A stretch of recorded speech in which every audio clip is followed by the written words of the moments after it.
isiniif haa ta'u. Kun tajaajila wangeelaa televiiziyoonii Logos irraa torbanitti guyyaa tokko dilbata ganama sa'aatii 9tti karaa Oromiyaa Worship International Ministry onlaayinii yookaan Feesbuukii, Tiwiitarii fi yuutuubiidhaan darbudha. Namoonni fuula Feesbuukii, Tiwiitarii fi yuutuubii Oromiyaa Worship irraa sagalee waaqayyootiin eebbifamtan laayikii, koomentii fi sheerii gochuudhaan sagalee kana namoota hin dhagahin biraan nu qaqqaba. Akkasumas tajaajila kanarra namoonni qooda fudhachuu feetan iimeela oromiyagurshipper@gmail.com nu quunnamaa.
Yoo ofii keetiif gaarii taate immoo namaaf waan gaarii goote. Yesuus Kiristoos ani garraamii ani gaarii achas deebi'ee immoo gaariin isiniif qabe.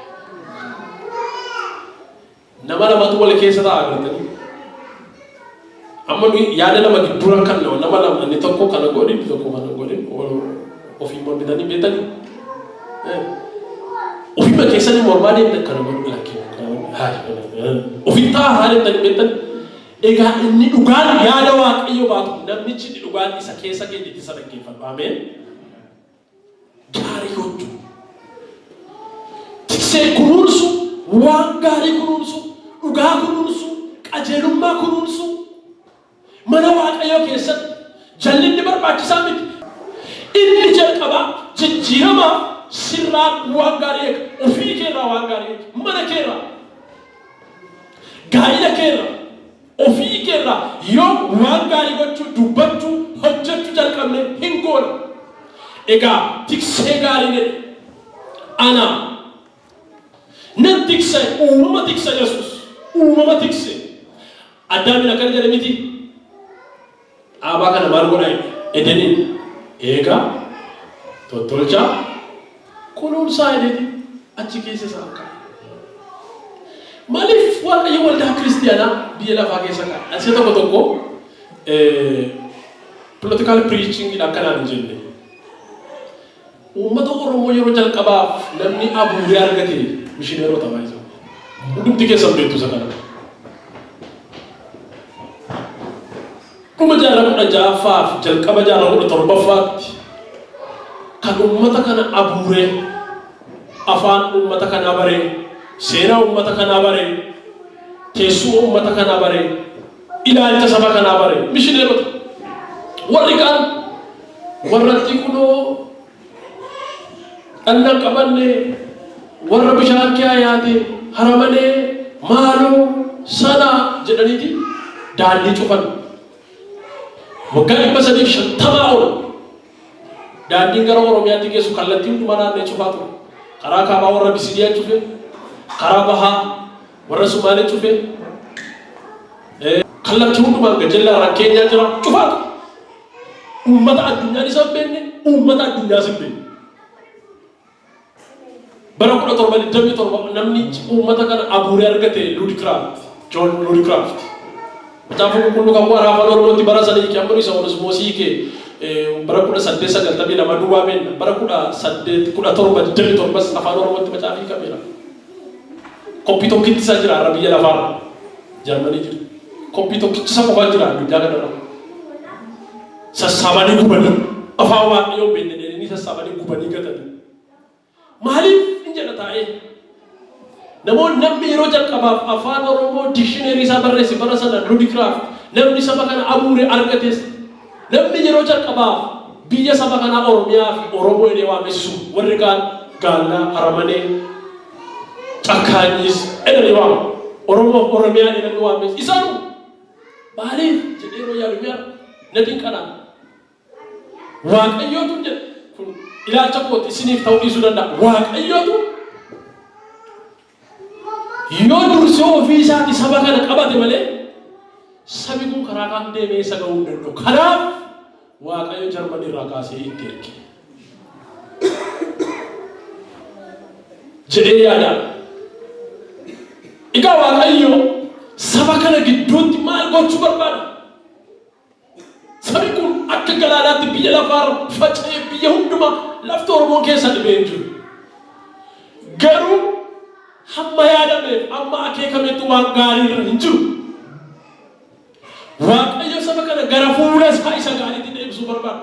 Biyya kana keessa waldaa amma kana nama kana baay'atu waldaa kana wanti Waaqayyo fidee kaa'eef tarii yaadi Waaqayyo abstract kan ta'e inni dhokataan. Yaadrimeen Waaqayyo lafa kanarra si kaa'eef waan gaarii akkati lafarratti hojjettuuf ameen jedha. Kanaaf hariiroon hoolaadhaaf tiksoota gidduu jiru maal fakkaata laata? Yesuus Kiristoos maaliif tikseetti fakkeesse dubbata? Tokko gabaabsee karbaanii xumuraa wanti inni tiksootatti fakkeesse dubbateef hoolaan ilmoon hoolaa tokko gaafa dhalattu قاف مشان ألتو يجولين إسرائيل إنما هلا تكسو جالكم إنما سالتي قاف إلمون هلا تقول ألتو هلا لاف مجاسنا ولا برسيس أكو مهاتي شتالتين مجاكون هلا كنا فولي أمبتا أفورة تبافتا هو أن سادي كناف مقامو قاساف مقاسا ستيم هلا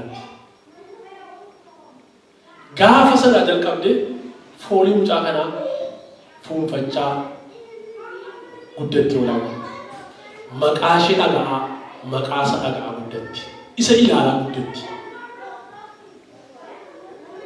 maqaa ishees beekti maqaa isaas beekti achumaan hariiroo uumatu namni hoolaatissu hoolaa dhalte reefu dhaltu fuudhee jiidhaatti waan hammatuuf fooliin isaanii hoolaa jedha nama hoolaa tiksoo gartanii beektan nama hoolaa yeroo magaalaa Finfinnee ga'e hoolaa foolii isaatu akkasuma gaafa hoolota kana tiksu yeroo hoolota tiksu egaa yeroo baay'ee beektu aadaa isaanii keessatti Israa'eloonni teellaa bu'anii uleedhaan reebaa yeroo fan hoolaa dura bu'anii maqaa isheetiin waamaa adeemu maaliif dura bu'anii adeemu bisa di gammoojjidha waan ta'eef bahuudhaa fi yeeyyii hamaa keessatu jira qeerra safaatu jira isa kana dura bu'anii irraa dhowwu akkasuma yeroo gammoojjiitti keessanii titiisi qarxaasaan garaagaraa hoolotatti yeroo isheen dhuftu cirriin faa yeroo isheen hoolota nyaachuu dhuftu dhadhaa'ee jira isaa rifeensa ishee dhuftu bookee funyaan ishee keessa guutu dhadhaa'ee jira isaa dhuftu inurgaa fooliin dhadhaa'ee jirsaasu qarxaasaa bookee titiisa hoolotarra ari'aa hoolotaaf immoo fayyina itti tola yeroo foolii ejersaa kana dibatan hin gammadu hin burraa itti tola fayyummaatu itti dhaga'ama gammachuutu itti dhaga'ama yeroo fooliin ejersaa dhaga'amutti immoo naannoo sana bineensonni hoolota adamsanii baqatu sabab isaa akka tiksee wajjin jiru foolii sanaan barama waan ta'eef foolii sanaan beeku waan ta'eef hoolaan tiksee qabdu fooliidhaan beekamti bineensaan hin nyaatamtu akkasuma yeroo bishaan yeroo bonaa guu laga gadi fagoo fottoqaa sulula isaan keessa gadi bori dhuguu hin dandeenye keessaa bidiruudhaan waraabee fidee fi gaarratti isaan obaasa baddaa qarree isa irra jiran irratti isaan obaasa gadi bu'anii ol ba'uudhaaf hin yaadda'an akkasuma yeroo lafti goggogu marga baaldaan jedhanii yaaddan sabab isaa tiksee isaan yeroo lafti gogee bonaa baalli harcee margi coolli jedhumu kan taneeraa akka uleetti ijaajju irra ol ba'anii roggee kattawwan keessa coqorsa jiidha haamanii fidanii afaan hoolota isaanii keessa qabu. Iruuqatoo miti bonaa ganni isaanii hin beekamu. Bonas gannas marga jiidhaa nyaatu. Bonas gannas fayyaa.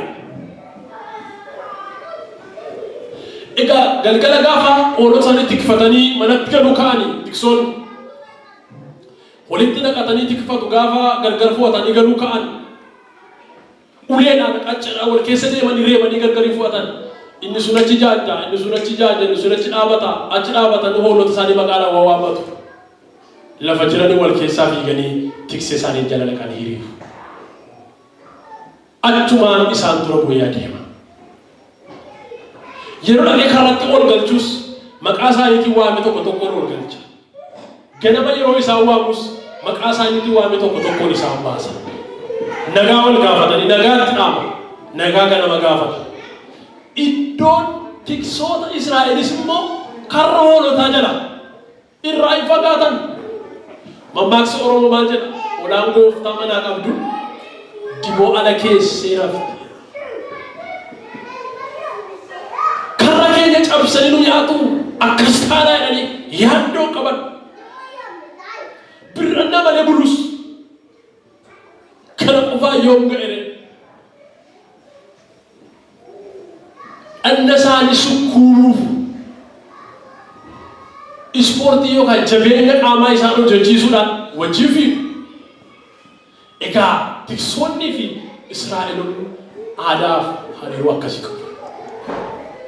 Kanaaf jedhee Yesuus Kiristoos akkana jedhe anaa isa kana hundumaarra kan caalu tiksee gaariin immoo anaa. Daawit maal jedhe yeroo mana abbaa kooti hoolaa tiksaa ture hamaakeetaaf hoolaa yeroo maal godhe mangaagaa isaa qabee caccabsee hoolaa tokko bira dabarsee fudhee galaa. Afaan bineensaa keessaa hoolota isaanii baasanii fudhatanii galu. Dabarsanii du'aatti hin kennan. Itti dhiisanii baqatan. Itti gatanii fiiganii sokkan. Egaa Yesuus Kiristoos wanta isaan beekan aadaa isaan qaban fakkeenya isaan keessatti guddatan sana hundumaa keessa dhaabateeti kana hundumaarra egaa tiksee amanamaan ana. Gaaf tokko turistiin tokko Ingilizii irraa ka'eeti biyya Israa'el dhaqe. Sagalee kana dubbisee jedha. Namtichi ani kitaaba isaa rifeer godhee irraa fakkeenyota kana isinitti himu biyya Israa'el dhaqee dawajuutan kee akkuma macaafa qulqulluu irratti caafamee jiru akka kanatti tiksoonni hoolonni wajjin taa'u. Tikseen gaafa laaqana isaa nyaatu jedha. Bishaan guddisee fi gidduu kaa'ee ofii isaatii immoo nyaata isaa banatee nyaata. Tiksoonni hoolonni bishaan isaanii dhugaa inni immoo maaddii isaarraa nyaata walitti naanna'anii taa'u. Itti dabalata kanan arge tokkummaa guddaa tiksoota hoolota gidduutti kanan arge. Garuu kan namni utuu adeemnu iddoo biraatti utuu adeemnu nama hoolota murtuutteedhaan duukaa fiiginamu. Nama agaatti darbatu. Nama hoolota duukaa fiigee uleedhaan dhahee cabsu arge. Namikkee dhaabannee nan gaafadhe. Kunoo aadaa Israa'el miti. Warri kaan akkasitti hoolota kunuunsu. Ati maaliif akkas goota jedhee gaafadhe. Kun anaaf hojii gooti dhabde. Maal akkameenna? Ani tiksee miti kaa. Isa jettu kan godhu tiksee. Ani garuu tiksee miti. Ati maali dhareennaan? Ani isa hoolota miti. Dhaqee gabaatti baasee qaludha. Ani qaltuudha malee tiksee miti. Galgala kana keessee kana waan ta'eef yoo isheen cabdee yoo isheen martalees dhimma koo miti. Uleen tiksuu dha qabatu. Bauda isee hoolota dhahee naafisi.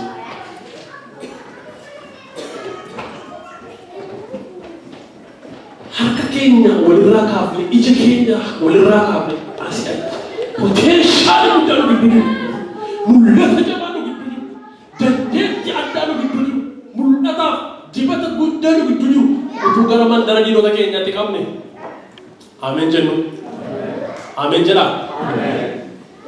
Egaa Waaqayyo akkasitti saba isaa walitti fiduu barbaada. Maaliif akkana hundumaa dubbadha? Waldaan kiristaanaa itti gaafatama qabdi ammas deebi'ee dubbadha. Itti gaafatama. Hojii hojjechuun nuuf ta'u waamicha itti waamamu. Wanta nutti kenne kennaa xixinnoo nutti kenne Waaqayyo. Raajii xixinnoo nutti kenne Waaqayyo. Kunuunfadhaa. Dibata xixinnoo isinitti kenne Waaqayyo. Guddifadhaa. Faarfattoota isinitti kenne faarfannaa isinitti kenne Waaqayyo. Guddifadhaa. Walii keessan iddoo waliif kenna wal baadhaa. Akkuma tiksoonni hoolonni wal baatan samarana warra isin tajaajilan baadhaa. Warri isiniif hojjetan baadhaa. Warra isiniif of kennan baadhaa. Achimaa jallinatti immoo itti mormaa. Jallinni immoo jallina yoomiyyuu. Dhugaan immoo dhugaa. Yeroo jalqabaatiif liqii baankii biyyoota Saaraa gadiirra jiran akka haqamuuf hiriira ba'ee Ingiliz keessatti kan falme waldaa kiristaanaaf paasteroota. Biyyoota hiyyeeyyii waan nyaatan hin qabne biyya Saaraa gadi jiran irraa idaana kaafamu. Isaan ammayyuu waan qoonqootti nyaatan hin qabani liqiidhaan mataan naannessinaa hadhiifamuuf jedhan. Namni Waaqayyo furmaata.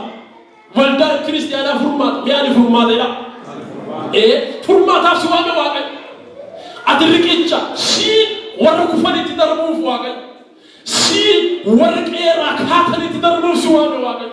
Siin warra mandaraaf biyya gadhiisanirraa akkatitti dabartuu si kaase Waaqayyo. Akkuma biyyi Norway isiniif dirmatte isinis lammii keessaniif dirmataa.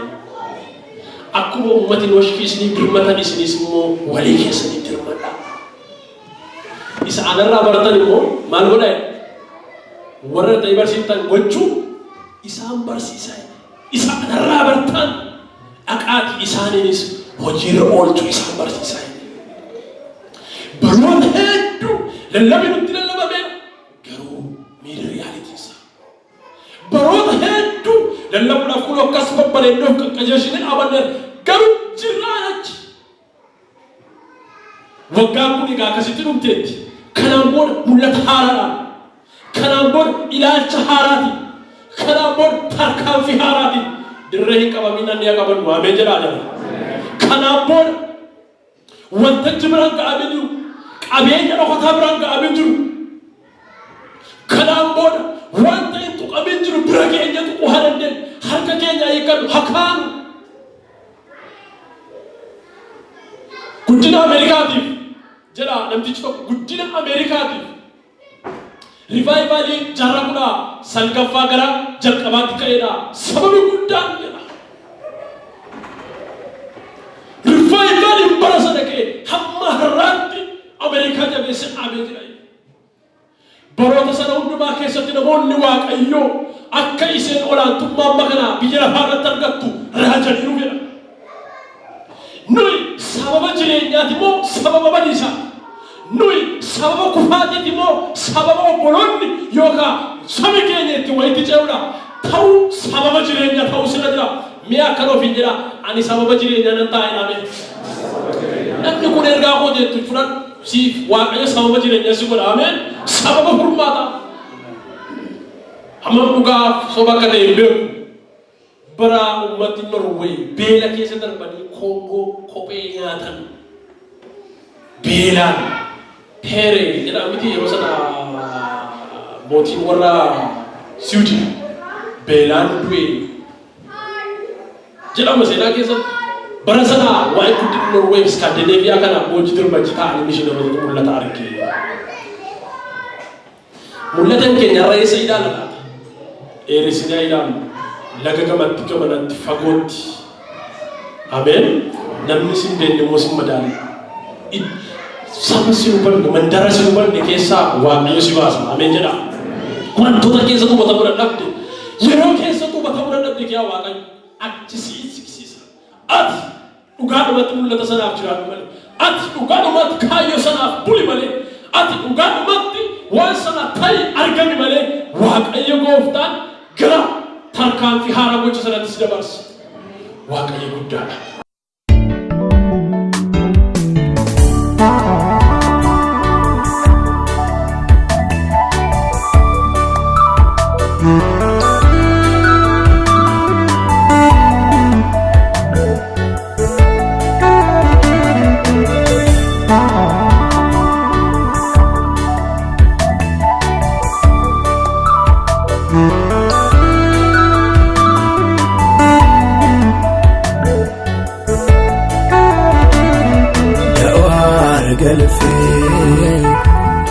Eddoo boqonnaa naftaate, eddoo boqonnaa naftaate, eddoo boqonnaa naftaate. Madaalliin qabu gooftaa wanta diinaaf goote, gooftaa wanta diinaaf goote. Yesus wanta diinaaf goote.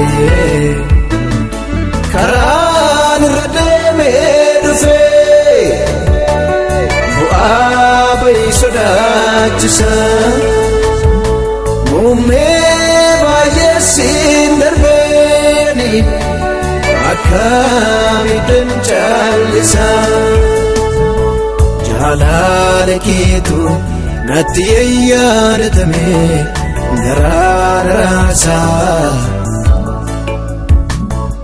Eddoon gatamee siinan barbaadame kee maaliinan baasa.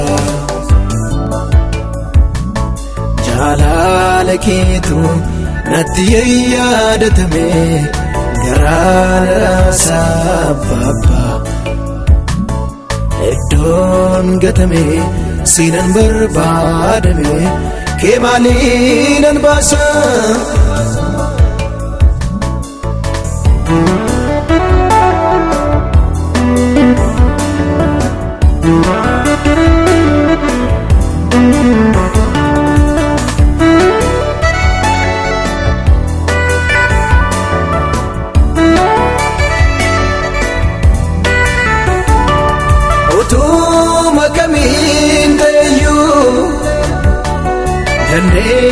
sirraan fadhu iddoo jedhatan argama waamicha keerraa barbaadu michooko kan guyyaa rakkinaa sirnaaf ta'e anaaf qabbanaa michooko kan guyyaa rakkinaa sirnaaf ta'e anaaf qabbanaa da'oo galfee iddoo boqonnaa naaf taate iddoo boqonnaa naaf taate iddoo boqonnaa naaf taate madaalin qabu gooftaa wanta naaf goote gooftaa wanta naaf goote Yesuus wanta naaf goote karaan irra deemee dhufee bu'aa bayii sodaachisa muummee baay'ee siin darbeeni akkamiin caalisa jaalala keetu natti yaadatame garaa iddoon gatame siinan barbaadame kee maaliinan baasa jaalala keetu natti yaadatame garaa saababa iddoon gatame siinan barbaadame kee maaliinan baasa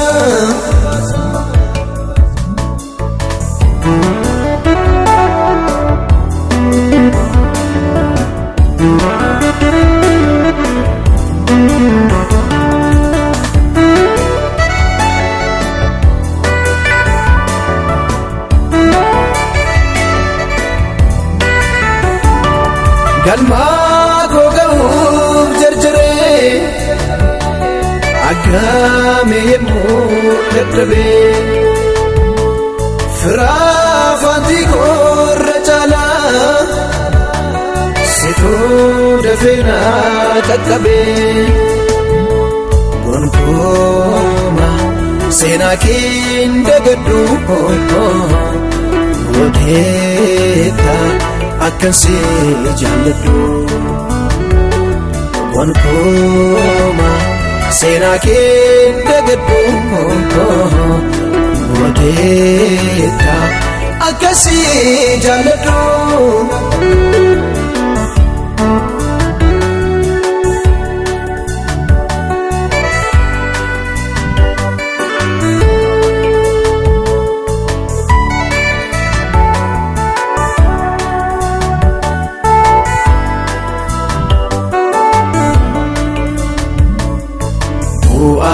bayiif gaara sodaachisa naa wajjiniin isatti dadhabde hondoon uffee narraa goore malee abbaa koo akka keetti eenyutu naa gadde bu'aa bayiif gaara sodaachisa na wajjiniin isatti dadhabdee hundoon uffee narraa goore malee abbaa koo akka keetti eenyutu naa ga'e.